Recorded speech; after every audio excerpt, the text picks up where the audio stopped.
తోమ అడిగాడు, ఎక్కడికి వెళ్తావు యేసయ్యా అని. నేనే మార్గం, సత్యం, జీవం. ఆ ప్రశ్నకు జవాబిచ్చాడు. భారతదేశానికి వచ్చి ఆ ప్రశ్న అడుగుతున్న భారతీయులకు జవాబిచ్చాడు. అశ్వతోమ సద్గమయ, అయోమయంలో ఉన్నాను, సత్యం ఎక్కడ? యేసయ్య నేనే సత్యం అన్నాడు. తమసోమ జ్యోతిర్గమయ, అంధకారంలో ఉన్నాను, వెలుగెక్కడ? యేసయ్య నేనే వెలుగు అన్నాడు. మృత్యోర్మ అమృతాంగమయ, సావు భయములో ఉన్నాను, అమృతం ఎవరేస్తారు? యేసయ్య అన్నాడు నేనే పునరుద్ధానాన్ని, నిత్య జీవాన్ని. యేసయ్య ఇచ్చిన సమాధానాన్ని పట్టుకొని భారతదేశానికి వచ్చాడు. యేసయ్య ఇచ్చిన అనుభవాన్ని పట్టుకొని భారతదేశానికి వచ్చాడు.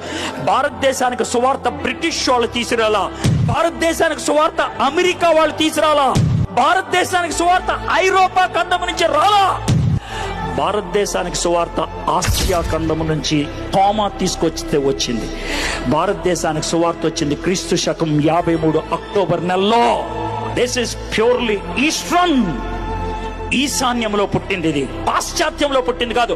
అమెరికా అప్పుడు లేదా, అమెరికా లేదు, అమెరికా లేదు.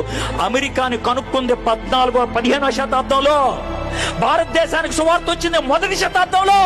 మధ్యలో 1400 సంవత్సరాల గ్యాప్ ఉంది. దేవుడు భారతదేశాన్ని ప్రేమిస్తున్నాడయ్యా, నిన్ను ప్రేమిస్తున్నాడు, నన్ను ప్రేమిస్తున్నాడు. అందుకే తన శిష్యుని పంపించాడు భారతదేశానికి. మై ఫ్రెండ్స్, ఖచ్చితంగా చెప్తాను,